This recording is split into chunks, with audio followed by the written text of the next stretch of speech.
स्वागत है आप सबका मी क्लासेस के इस यूट्यूब चैनल पर, जहां पर हम बात करते हैं सिर्फ और सिर्फ इकोनॉमिक्स और मैथमेटिक्स के बारे में।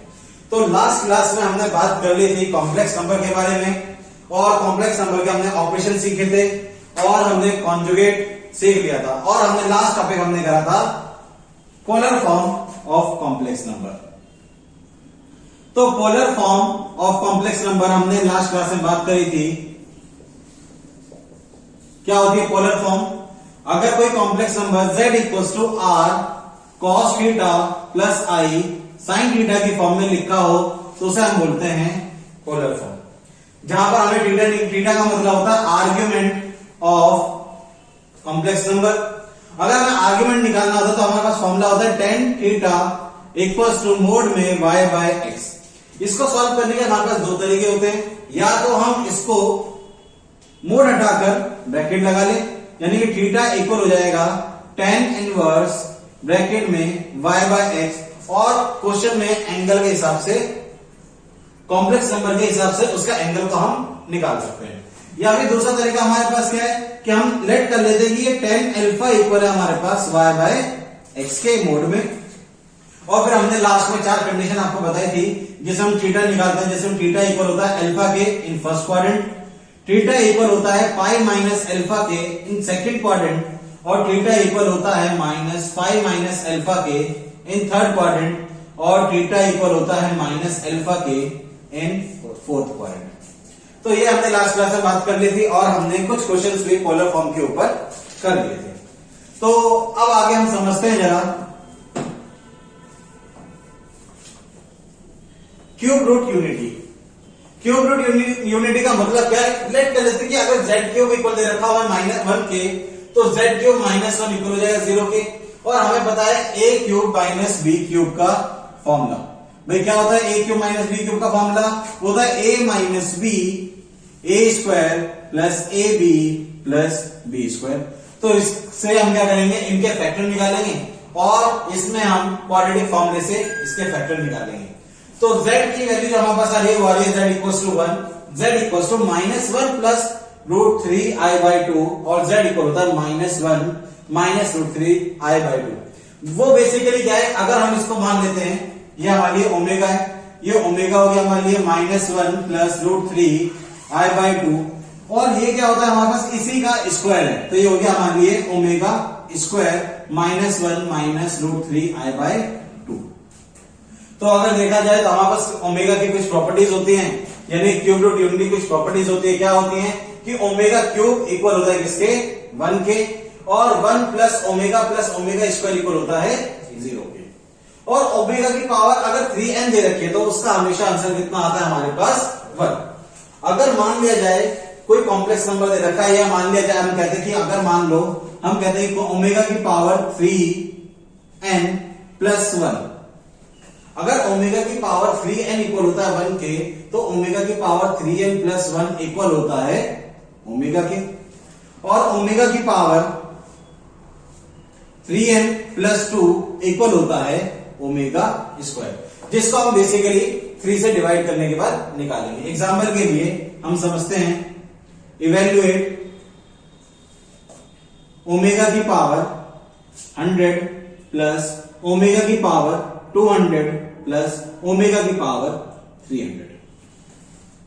तो अगर हम ओमेगा की पावर को अगर हम 3 से डिवाइड करते हैं, अगर हम इसको 3 से डिवाइड करेंगे तो कितना बचेगा 99, यानी कि रिमाइंडर बचेगा 1। तो यहां पर आंसर आ जाएगा ओमेगा की पावर 1, प्लस अगर हम इसको 3 से डिवाइड करते तो हमारा रिमाइंडर कितना बचेगा 2, तो यहाँ पे ओमेगा की पावर 2, और यहां पर हमारे पास 3 से पूरा डिवाइड होता है, इसका आंसर क्या हो जाएगा हमारे पास 1। और अभी हमने सीखा है कि 1 प्लस ओमेगा स्क्वायर की वैल्यू क्या होती है हमारे लिए, वो होती है 0। तो आइए जरा कुछ क्वेश्चंस को देखते हैं क्यूब रूट यूनिटी पर जो बेस कर रहे हैं। देखिए अभी हमें वैल्यू फाइंड आउट करनी है इसकी -1 प्लस आई रूट 3 बाई 2 की power 29 plus -1 minus i root 3 by 2 की पावर 29। अभी भी हमने बात करी थी, आपको ओमेगा की वैल्यू हमारे लिए क्या होती है, -1 प्लस आई रूट 3 बाई 2, और ओमेगा स्क्वायर की वैल्यू क्या होती है हमारे पास -1 माइनस आई रूट 3 बाई 2। तो बेसिकली अगर हम इसको लिखना चाहें तो इसको हम लिख सकते हैं ओमेगा की पावर 29 प्लस ओमेगा स्क्वायर की पावर 29। तो अगर इसको देखा जाए तो हमारे लिए क्या हो गया, ओमेगा की पावर 29 प्लस ओमेगा की पावर कितनी हो जाएगी हमारे लिए 58। फिर अगर हम इसको सॉल्व करेंगे तो पहले हम इसको क्या करेंगे, 3 से डिवाइड करेंगे। 3 से डिवाइड करेंगे तो कितना आएगा हमारे पास, ओमेगा स्क्वायर प्लस अगर मैं इसको 3 से डिवाइड करूंगा तो कितना लिमिट बचेगा हमारे पास 1, तो ये हो गया ओमेगा। तो 1 हमने एक प्रॉपर्टी पढ़ी थी कि 1 प्लस ओमेगा स्क्वायर इक्वल होता है 0 के। तो ओमेगा प्लस ओमेगा स्क्वायर की वैल्यू क्या हो जाएगी हमारे लिए, वो हो जाएगी -1। तो इसका आंसर हमारा क्या हो जाएगा, -1। तो सिमिलरली अगर हम इस वाले क्वेश्चन में देखते हैं तो -1 प्लस i√3/2 की पावर 17 प्लस -1 - i√3/2 की पावर 17 हमें दे रखा है। तो इसको भी हम क्या ले सकते हैं, ओमेगा की पावर 17 और ये प्लस ये हो गया ओमेगा की पावर 34। अब देखिए हमें पता है ये ओमेगा है और ये ओमेगा स्क्वायर है, तो हमें पता है कि इसका डायरेक्ट आंसर कितना निकल जाएगा हमारे पास, -1। अब आ जाते हैं जरा इस वाले क्वेश्चन के ऊपर, तो इसे देखते हैं। If 1 omega square are the cube roots of unity, अगर 1 ओमेगा और omega square cube root of unity हैं तो हमें इस पूरे की वैल्यू फाइंड आउट करनी है। तो देखते हैं जरा कैसे करेंगे। अगर हम ध्यान से देखें क्वेश्चन में तो 1 प्लस ओमेगा दे रखा है और 1 प्लस ओमेगा की वैल्यू हम यहां से निकाल सकते हैं। 1 प्लस ओमेगा स्क्वायर हम यहां से 1 प्लस ओमेगा स्क्वायर की वैल्यू भी निकाल सकते हैं। 1 प्लस ओमेगा क्यूब की वैल्यू क्या होती है, अभी हमने बात करी थी कि ओमेगा क्यूब क्या होता है, वो होता है 1। और अगर बेसिकली देखा जाए तो 1 प्लस ओमेगा स्क्वायर की वैल्यू क्या होती है, वो होती है 0। तो अगर हम यहां पे 0 पुट कर दें तो सारी टर्म मल्टीप्लाई भी तो है, तो आंसर हमारे पास क्या हो जाएगा 0 और ये हो जाएगा इसका आंसर खत्म। तो आगे हम समझते हैं जरा Euler form of complex number. देखिए हमने लास्ट क्लास में पोलर फॉर्म के बारे में पढ़ा था। भाई पोलर फॉर्म क्या होती है, भाई पोलर फॉर्म होती है z equals to r cos theta plus i sin theta. यानी कि पोलर फॉर्म हमने क्या पढ़ी थी, अभी हमने स्टार्टिंग में पढ़ी थी। पोलर फॉर्म क्या होती है, z equals to r cos theta plus i sin theta. इसी से हमारे पास निकले यूलर फॉर्म। यूलर फॉर्म क्या है, अगर मैं z इक्वल्स टू r इस cos theta plus i sin theta को मैं लेट कर लूं e की पावर i थीटा, तो ये होती है हमारे पास क्या, polar form of complex number. तो जहां पर e की पावर i थीटा की वैल्यू क्या होती है, वो होती है cos theta plus i sin theta. और फिर आगे बढ़ते हैं, हम आगे बढ़ते हैं जरा डी मोविट्ज थ्योरम की तरफ। डी मोविट्ज थ्योरम क्या कहती है कि अगर कोई कॉम्प्लेक्स नंबर हमें पोलर फॉर्म में दे रखा है cos theta plus i sin theta की पावर n दे रखी है हमें, तो डी मोविट्ज थ्योरम क्या कहते हैं, बस खाली ये n है ना, इस n को मल्टीप्लाई कर दो कहां, इस थीटा के साथ, तो यह cos n theta plus i sin n theta. तो सिमिलरली भाई अभी हमने पढ़ा था कि cos theta plus i sin theta को हम लिख सकते हैं e की पावर i थीटा, तो उसकी पावर हमने लगा दी n। तो क्या होती है यूलर फॉर्म, e की डी मोविट्ज थ्योरम क्या हो जाती है, e की पावर i n थीटा और cos n theta plus i sin n theta. तो आइए जरा इस क्वेश्चन को हम सॉल्व करते हैं। हमें दे रखा है cos π/4 प्लस i sin π/4 की पावर 8। तो देखिए पावर हमें दे रखी है तो हम डी मोविट्ज थ्योरम लगा लेंगे और ये 8 जो होगा वो कहां जाएगा, दोनों एंगल के साथ। तो ये जाएगा हमारे पास cos 8π/4 प्लस i sin 8π/4। इसको सॉल्व करेंगे तो कितना जाएगा हमारे पास cos 2π plus i sin 2π। cos 2π की वैल्यू क्या होती है हमारे लिए और sin 2π की वैल्यू क्या होती है, भाई sin 2π कितना होता है 0, cos 2π कितना होता है 1, तो इसका आंसर कितना निकल कर आ जाएगा हमारे लिए 1। तो आइए देखते हैं जरा इस क्वेश्चन के बारे में। कह रहा है क्वेश्चन क्या कह रहा है कि अगर कोई कॉम्प्लेक्स नंबर हमने आपको दे रखा है मैट्रिक्स की फॉर्म में और k की वैल्यू दे रखी है 1/2i, वेयर i की वैल्यू √-1 दे रखी है, तो हमें कह रहा है ka की वैल्यू फाइंड आउट कर दो। तो ka का मतलब k की a से मल्टीप्लाई, तो हम एक काम करते हैं ka निकाल लेते हैं। तो ka विल बी क्या करना है, सिर्फ 2i से डिवाइड कर दो। अगर हम इसको 2i से डिवाइड करेंगे तो क्या बचेगा यहां पर हमारे पास 2 माइनस 3/i, और ये कितना हो जाएगा 5, और ये हो जाएगा हमारे लिए 7, और ये हमारे पास क्या आएगा 3/i प्लस 2। और लास्ट क्लास में हमने क्या सीखा था कि अगर कभी भी 1/i लिखा हो तो 1/i की वैल्यू क्या होती है हमारे लिए -i। तो अगर मैं इसको लिखना चाहूं तो क्या हो जाएगा हमारे पास, तो k a की जो वैल्यू हो जाएगी वो हो जाएगी 2 प्लस 3i 5 7, ये हो जाएगा 2 माइनस 3i। ये हो जाएगा हमारा आंसर खत्म। तो देखते जरा अगले क्वेश्चन की तरफ। अगर हम इसे ध्यान से देखें तो z इक्वल दे रखा है √3/2 प्लस i/2 की पावर 107 प्लस √3/2 माइनस i/2 की पावर 107। ध्यान रखना बिल्कुल कंफ्यूजन करने वाला क्वेश्चन दे रखा है हमें, क्योंकि अभी अभी हमने क्यूब रूट यूनिटी पढ़ा था और क्यूब ओमेगा की वैल्यू क्या होती है, ध्यान रखना वहां होता है -1 प्लस i√3/2। यहां क्या है हमारे पास √3 प्लस √3/2 प्लस i/2 की पावर 107 दे रखी है। तो इस टाइप के क्वेश्चन देखिए हमें पावर दे रखी है 107, तो हम किससे सॉल्व करेंगे इसको, डी नोवर्स थ्योरम से सॉल्व करेंगे। तो एक्चुअली ये इवैल्यूएट नहीं है, इसमें लिखा है question find imaginary part of z। तो ये हमारे पास क्वेश्चन। तो अगर इसको हम ध्यान से देखें तो देखिए z इक्वल दे रखा है √3/2 प्लस i/2 की पावर 107। तो अगर हमने अभी पढ़ा था डी मोवेस थ्योरम के बारे में, क्या थी डी मोवेस थ्योरम भाई, z इक्वल होता है cos theta plus i sin theta की पावर n। तो हमें सबसे पहले इसको cos थीटा के फॉर्म में कन्वर्ट कर लेते हैं।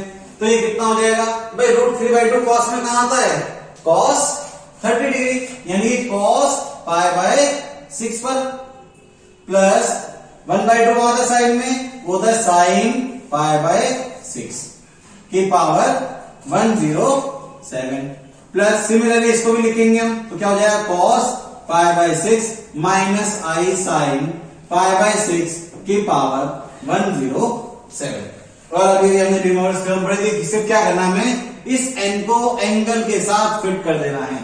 तो इसको फिट कर देते हैं जनाब, तो z की वैल्यू क्या हो जाएगी हमारे पास cos 107 π/6 plus i sin 107 π/6 plus cos 107 π/6 minus i sin 107 π/6।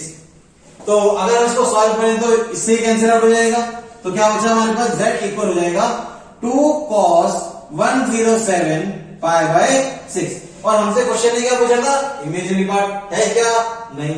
तो इमेजिनरी पार्ट कितना हो जाएगा इसका, imaginary part of z equal हो जाएगा किसके, 0 के, और ये हो जाएगा हमारा आंसर खत्म।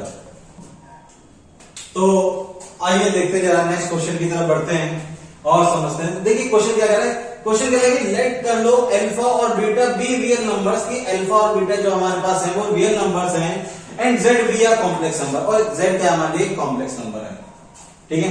If Z square plus alpha Z plus beta equal दे रखा हो 0 के, has 2 distinct non real roots, यानी कि इस इक्वेशन के क्या है, 2 नॉन रियल रूट्स हमें दे रखे हैं विथ vz इक्वल्स टू 1, यानी कि रियल पार्ट जो है उसका वो कितना है, 1 है। तो then it is necessary that, तो क्या कंडीशन होगी बीटा के लिए। तो अब समझते हैं जरा इधर।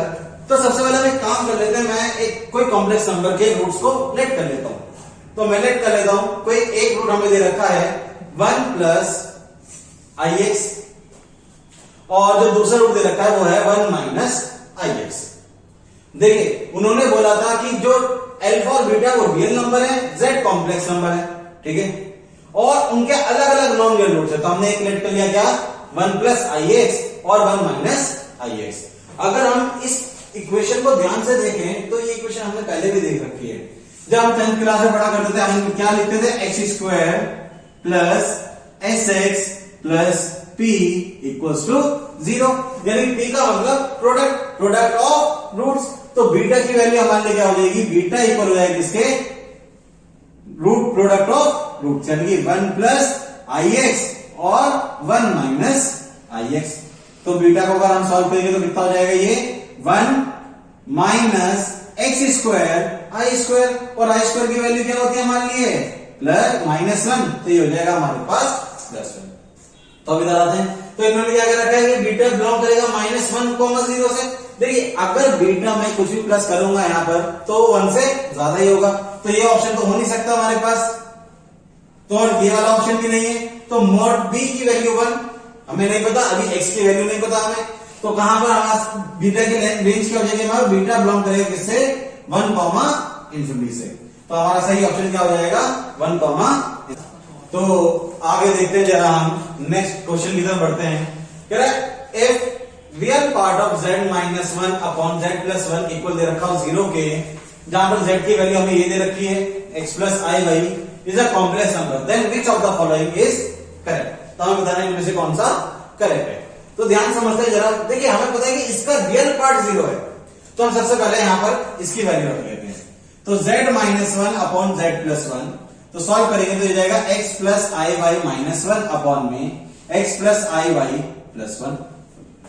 तो सबसे पहले रियल पार्ट और इमेजिनरी पार्ट को एक साथ लिख लेंगे, तो हो जाएगा हमारे पास x -1 + iy अपॉन में x + 1 + iy। और हमें पता है कि आयोटा कभी अपॉन में होता नहीं, तो हम इसका क्या कर देंगे अब रैशनलाइज, और रैशनलाइज करेंगे तो ये जाएगा x + 1 - iy x + 1 -iy।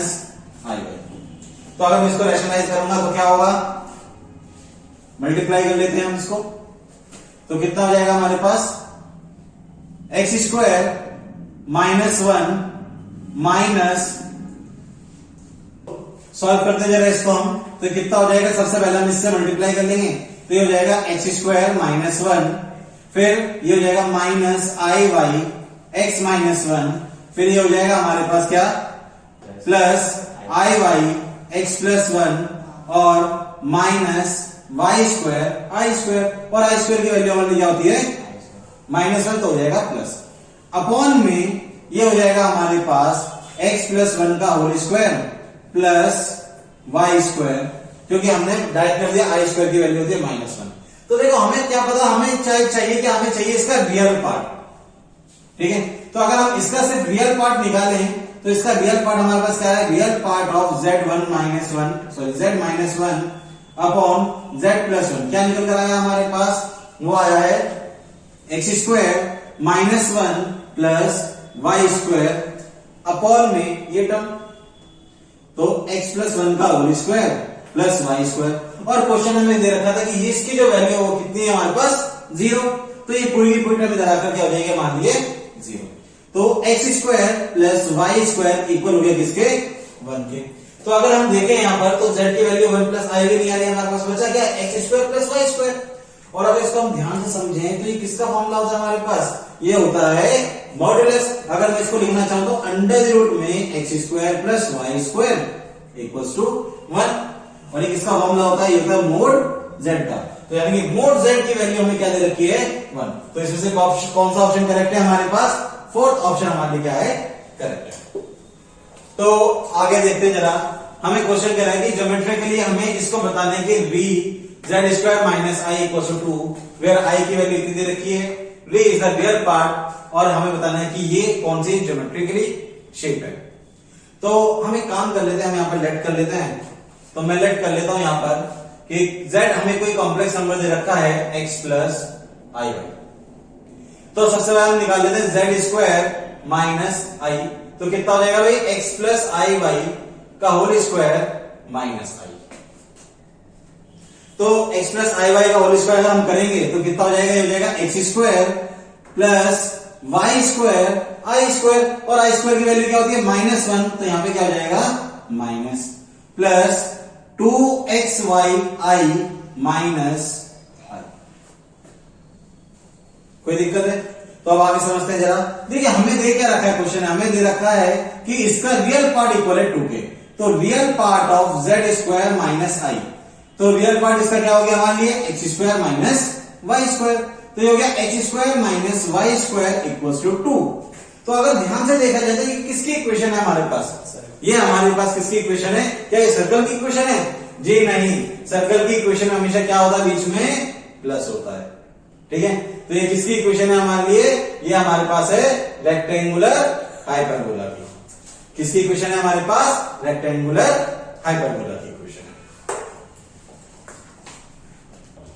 तो देखते जरा अगले क्वेश्चन की तरफ। हमें दे रखा है z conjugate plus 3 minus I Z plus 3 plus I Z conjugate plus 1 equal दे रखा है 0 के, और हमें बता रहा है ये रिप्रेजेंट कर रहा है सर्कल को, तो हमें बताना है कि इसका सेंटर और रेडियस क्या होगा। तो देखते हैं जरा। तो सबसे पहले हम एक काम कर लेते हैं, हम यहाँ पर लेट कर लेते हैं कि कोई कॉम्प्लेक्स नंबर हमें दे रखा है z equals to x plus I y. तो z कॉन्जुगेट कितना हो जाएगा हमारे लिए, वो जाएगा x माइनस आई वाई।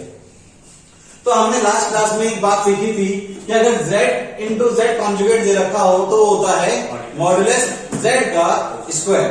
वो कितना होता है हमारे पास, मोड z का स्क्वायर। तो अगर हम मोड z निकालेंगे तो हो जाएगा x square plus Y square. तो इस इक्वेशन में हम पुट करते तो हो जाएगा हमारे पास x square plus Y square plus 3 minus I, और z की वैल्यू देते हैं x plus I Y plus 3 plus I x minus I Y plus 1 equals to 0।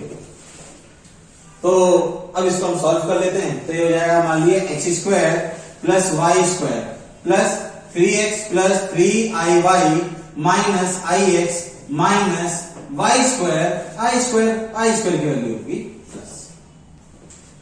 Plus 3x minus 3iy plus ix minus Y square की value हो जाएगी plus हो जाएगी यहाँ पर प्लस 1 इक्वल हो गया 0। तो देखते जरा 1 सेकेंड, ये वाई स्क्वायर है हमारा, सॉरी वाई स्क्वायर नहीं है, वाई सिर्फ। तो आगे जरा इसको सॉल्व करते हैं, जो कैंसिल आउट हो से कैंसिल आउट कर लेते हैं और इनको सॉल्व कर लेते हैं। तो ix से ये ix कैंसिल आउट हो जाएगा, माइनस 3iy से ये 3iy कैंसिल आउट हो जाएगा। तो सॉल्व करते हैं, ये हो गया x square plus Y square 3x plus 3x 6x plus 2y plus 1 equals to 0। तो अगर ये इक्वेशन दे रखी है और हमें इसका क्या निकालना हो, सेंटर, तो क्या करते हैं, x की टर्म का हाफ, क्योंकि हमें इसको किसमें लिखना होता है, इक्वेशन ऑफ सर्कल क्या होती है, इक्वेशन ऑफ सर्कल होती है हमारे पास x माइनस h का whole square plus y minus k का whole square equals to r square. तो अगर यहाँ पे इसको कंप्लीट स्क्वायर में करेंगे तो कितना हो जाएगा, प्लस 3 है यहाँ पर, तो कितना हो जाएगा, सेंटर क्या हो जाएंगे हमारे पास, सेंटर हो जाएंगे, इसका हाफ करो 3, प्लस का साइन है तो क्या लग जाएगा माइनस 3, यहाँ पर कितना है 2, तो ये कितना हो जाएगा माइनस 1। तो सेंटर हमारे पास क्या आ रहा है, माइनस 3 माइनस 1 माइनस 3 माइनस 1। अब ये दो ऑप्शन हमारे पास क्या हो गए, बिल्कुल गलत। अब देखते हैं रेडियस की वैल्यू क्या है। रेडियस की वैल्यू हमने निकालनी, हमें डायरेक्ट फॉर्मूला भी था, रेडियस निकालने का फॉर्मूला क्या था, अंडर रूट में h square plus k square minus 1। तो अगर हम यहाँ पे निकालेंगे तो 3 का स्क्वायर 9 प्लस 1 माइनस 1, सॉल्व करेंगे तो r की वैल्यू हमारी क्या हो जाएगी 3। तो रेडियस हमारे पास कितनी आ गई 3। तो so option will be A correct होगा। तो आगे देखते हैं कुछ क्वेश्चन के बारे में। कह रहे what is the least positive integer n, कि लीस्ट पॉजिटिव इंटीजर n क्या होगा इस कॉम्प्लेक्स नंबर के लिए 1 प्लस आई अपॉन 1 माइनस आई की पावर n इक्वल्स टू 1। अगर हमें ये दे रखा है तो n की लीस्ट वैल्यू क्या होगी। तो अगर देख ध्यान समझते हैं जरा, 1 प्लस आई अपॉन 1 माइनस आई की पावर दे रखी है n इक्वल्स टू 1, और हमें पता है आयोटा कभी अपॉन में नहीं होता तो हम इसका रैशनलाइज कर लेंगे। तो क्या हो जाएगा, ये 1 plus iota upon 1 minus iota into 1 plus iota upon में 1 प्लस आयोटा की पावर n इक्वल्स टू 1। इसको सॉल्व करेंगे तो 1 प्लस आयोटा का होल स्क्वायर हो जाएगा, तो डायरेक्ट सॉल्व कर देते हैं। 1 का स्क्वायर 1, आई स्क्वायर की वैल्यू होती है माइनस 1 प्लस 2i अपॉन में 1 माइनस आई स्क्वायर, और आई स्क्वायर की वैल्यू क्या होती है माइनस 1, तो हो गया प्लस 1 की पावर n इक्वल्स टू 1। तो 1 से 1 कैंसिल आउट हो जाएगा, तो नीचे क्या बचा 2i upon 2i, sorry 2i upon 2, तो 2 से 2 भी कैंसिल आउट हो जाएगा, तो क्या बचेगा i की पावर n इक्वल्स टू 1। तो देखिए यहाँ पर हमारे पास क्या है आई की पावर n और यहाँ पर हमने दे रखा है 1। तो अगर मैं इसको लिखना चाहूं तो आई की पावर n इक्वल्स टू आई की पावर 4। तो आई की पावर 4 भी कितना होता है हमारे पास 1, तो n की वैल्यू हमारी क्या हो जाएगी, वो हो जाएगी 4। तो ये होगा हमारे पास आंसर। तो देखते जरा अगले क्वेश्चन की तरफ जो हमें दे रखा है, अगर 3 + 2i sin theta upon 1 - 2i sin theta purely real number दे रखा हो तो थीटा की वैल्यू क्या होगी। ध्यान रखना ये प्योरली रियल है, तो यहां पर इमेजिनरी पार्ट हमारे पास कितना होगा, 0। तो यानी कि अगर ये प्योरली रियल है तो इसका इमेजिनरी पार्ट कितना होगा, 0। तो समझते हैं जरा कैसे इस क्वेश्चन को हम करेंगे। तो हम लेट कर ले भाई z 3 + 2i sin theta upon 1 - 2i sin theta. Upon में आयोडा नहीं होता तो रैशनलाइज कर देंगे, क्या हो जाएगा हमारे पास 1 + 2i sin theta upon 1 + 2i sin theta. तो z वैल्यू भी कितना हो जाएगा, 3 + 6i sin theta plus 2i sin theta plus 4 sin square theta i square, और i स्क्वायर की वैल्यू क्या होती है हमारे लिए, -1। अपॉन में ये हो जाएगा 1 - 4 sin square theta i square, और i स्क्वायर की वैल्यू होती है -1, हो जाएगा +1।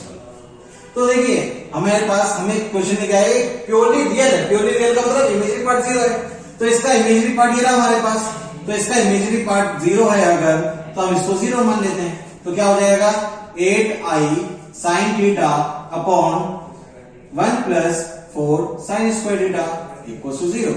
ये वाली टर्म इधर आकर 0 हो जाएगी, तो क्या बचा, सॉरी 8 sin थीटा इक्वल हो जाएगा 0 के, तो sin थीटा इक्वल हो गया 0 के। तो sin थीटा 0 कहां होता है, sin थीटा 0 वहां होता है जहां पे n थीटा इक्वल होता है किसके, n पाई के, और n pi belongs to z। तो आगे समझते हैं जरा। देखिए कुछ रिलेशंस होते हैं आयोटा के, जैसे √i दे रखा हो तो उसकी डायरेक्ट वैल्यू हम निकाल सकते हैं, याद कर सकते हैं क्या होती है, 1 + i/√2। और अगर माइनस रूट दे रखा हो √-i तो 1 - i/√2, और i की पावर 2/3 इक्वल होता है √3 + 1 सॉरी √3 + i अपॉन में √3 - i।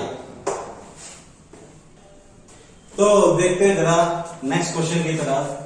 क्वेश्चन हमसे कह रहा है कि f1 omega square are cube roots of unity.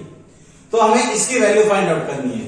क्या दे रखा है हमें दे रखा है a plus b omega plus c omega square upon में b plus c omega plus a omega square. तो हमें बताना है कि इसकी क्या वैल्यू हमारे पास होगी। तो देखते हैं जरा क्या वैल्यू होगी इसकी। तो अगर हमें दे रखा है a plus b omega plus c omega square upon b plus c omega plus a omega square. तो ध्यान से देखो जरा इधर, समझते हैं इसके बारे में। देखिए अगर हम इसको ध्यान से देखें तो यहाँ पर a के साथ ओमेगा नहीं है, और यहाँ पर कितना है, ओमेगा स्क्वायर। b के c के साथ कितना है, यहाँ पर ओमेगा स्क्वायर, यहाँ पर कितना है, ओमेगा, और यहाँ पर कितना है, b खाली है, और यहाँ पर b के साथ क्या है हमारे पास, ओमेगा। तो हम एक काम कर लेते हैं, हम ओमेगा से ही ऊपर मल्टीप्लाई कर लेते हैं और ओमेगा से ही नीचे मल्टीप्लाई कर लेते हैं, कोई दिक्कत तो नहीं है। तो ये कितना हो जाएगा हमारे पास, omega a plus b omega plus c omega square upon, अंदर मल्टीप्लाई कर देता हूं मैं, क्या हो जाएगा b omega plus c omega square plus a omega cube. और हमने अभी क्या सीखा था कि ओमेगा क्यूब की वैल्यू क्या होती है हमारे पास, ओमेगा क्यूब इक्वल होता है 1 के। तो ये हो जाएगा omega a plus b omega plus c omega square upon में a plus b omega plus c omega square. तो दोनों की टर्म कैंसिल आउट हो जाएगी, तो क्या बचेगा हमारे पास answer, omega. So option A will be correct. तो आज हमने सीखा कॉम्प्लेक्स नंबर के बारे में, और कॉम्प्लेक्स नंबर के मैंने आपको जो प्रीवियस ईयर में कुछ क्वेश्चंस आए हुए हैं वो उनके साथ साथ मैंने कुछ आपको एडिशनल क्वेश्चन भी करवा दिए। तो ठीक है, बाकी नेक्स्ट क्लास में मिलते हैं नए टॉपिक के साथ और नए क्वेश्चनों के साथ। थैंक यू, बाकी नेक्स्ट क्लास में मिलते हैं।